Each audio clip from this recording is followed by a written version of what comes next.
Hey guys, and welcome for this first episode with a quite interesting game I've played a couple of days ago. Um, this is the first game of the day, so I played way better than the last one. I will put a link in the description if you want to see the last one as well, and you will have the replay of this one also.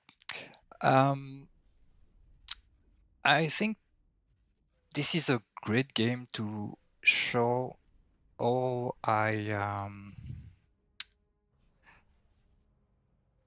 see a strategy game and how you end up winning games, um, which is basically a succession of small advantage that you can take and making your opponent do more mistakes than you.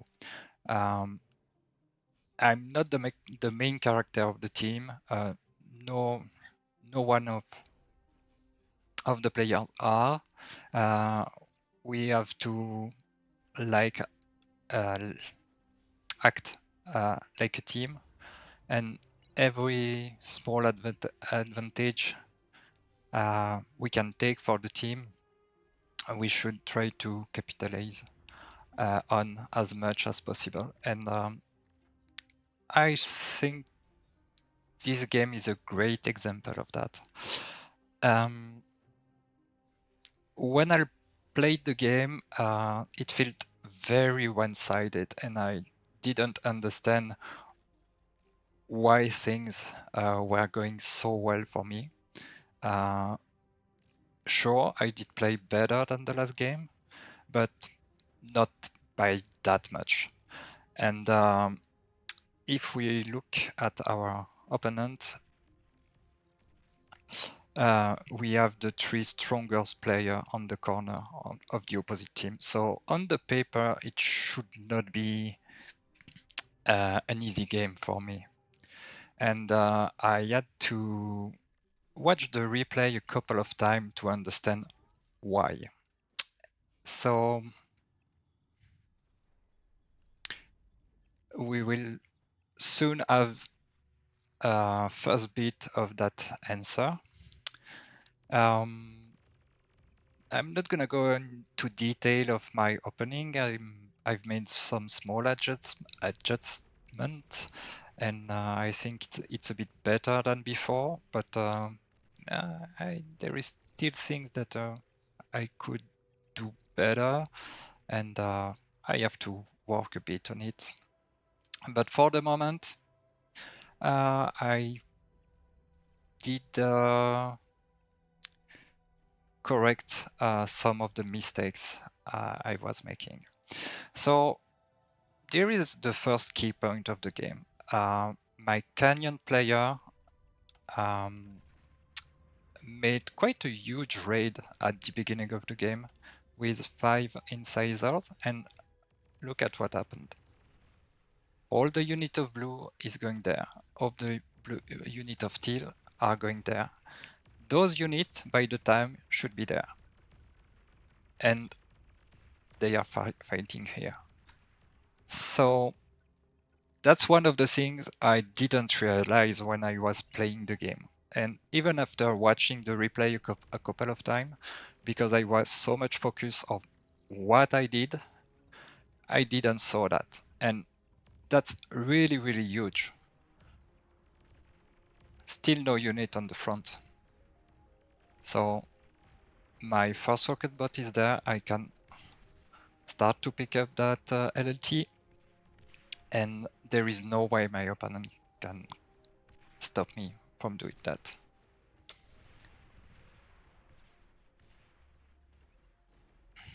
So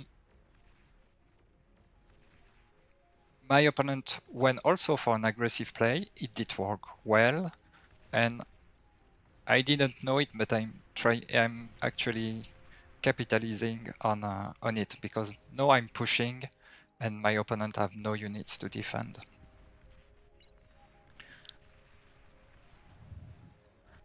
So we can have a look of what happened on my side, and we can see that my resources are starting to stack up. So I should think about how can I spend those resources. And my 2 construction bots are still advancing, so when they have finished the build, I should put a warden on front, and that's probably what I will do. In the meantime, I managed to kill the opponent's commander, and luckily enough, I didn't lose mine. And now I'm pretty scared of losing my commander, especially if he's with my army, because now I lose everything and it will be pretty bad for me. This is again a small leak, but I don't think it will do a lot of damage. But again, this is the red opponent. This is the anti-canyon who is finding a way to leaks into the opponent's base on my side, which is I didn't remember that one any killer mixes, so nice little win. In the meantime, I'm healing my commander in a bit defensive position because I'm really scared to lose my commander. So probably I should try to degun his commander, but I'm too afraid of losing my commander. So I will try to contest that area as much as possible to prevent him to reclaim that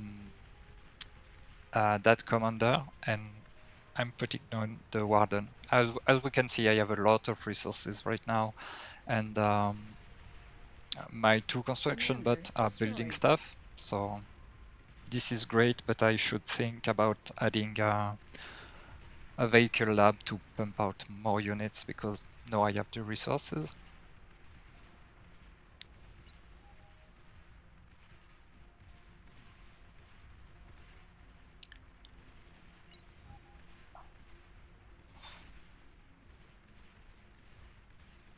And now there is a small leak. That's not small. I mean, 10 pounds isn't that small, but they managed to go through because my corner player wasn't defending anything. And at that point, this is not anymore my problem. I only have rocket bots. There is nothing I can do to stop that. And so I keep storming the front and putting pressure on the opponents. And I'm so focused about trying to break that at that point. That I will not care about the leaks. And when playing the game, I wasn't aware at all about that, which is bad. But fortunately, our player was reactive about it, and eventually those leaks gets cleared out, and I didn't lose too much in my base. Meanwhile, at the front, I'm still trying to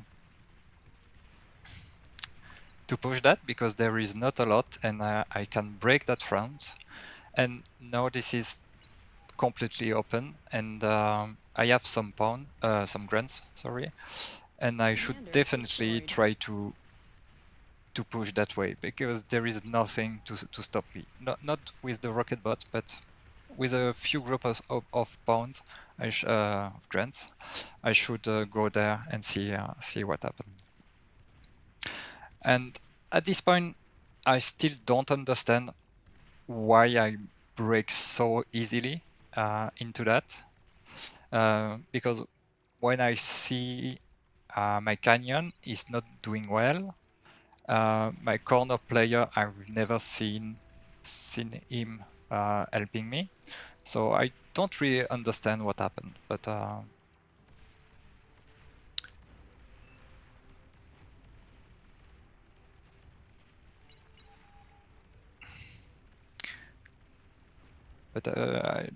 I think at the beginning of the game, the teal player did push the canyon. That's why there was not a lot of unit on my front. Now we reached the 10-minute marks, and another key moment happened. Our air player instantly focused the fat boy with the shuriken, and this is a huge play because now I can push that fat boy, kill him. By the way, this is a pretty late fat boy. It should happen before, but still, he would have. I have to pull back against that fiber. So huge play for my air player will help me a lot. And now the fat boy is dead, and I can keep pushing the front. In the meantime, this is another key moment. The yellow player sees the breach here and pushes with a bunch of blitzes into the opponent's base. And I kind of realize, oh, I should stop breaking that. I could send my pawns here.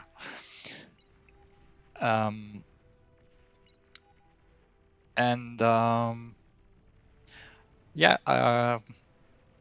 I think this was the theme of the series. How to play aggressive, find opportunities, and trying to take advantages of the opponent's mistakes. And also, this is a great example where you can see I'm nowhere near winning the game alone. My opponents did, my allies did so much for me to help me to do that, and that's why I was able to break that frontline 2v1 against some two good opponents on the other team. Well, I don't have much to say for that episode. I will put the link of the replay in the description if you want to rewatch the game and watch the game until the end. I don't think there is a lot of interesting things that will happen from now because the game is pretty much won at this point. And yeah, I hope it helps some people to realize even if you are doing well in a game and you get the KO by the end, you were not alone in the game, and probably some of other people did right thing in the team to help you to win. So always remember, it's a team game. Try to find opportunities, get small advantages, and hopefully by the end of the game you will have a big enough advantage to close it. Well, I hope you enjoyed, and if you have any feedback, don't hesitate to leave a comment. See you next time. Bye bye.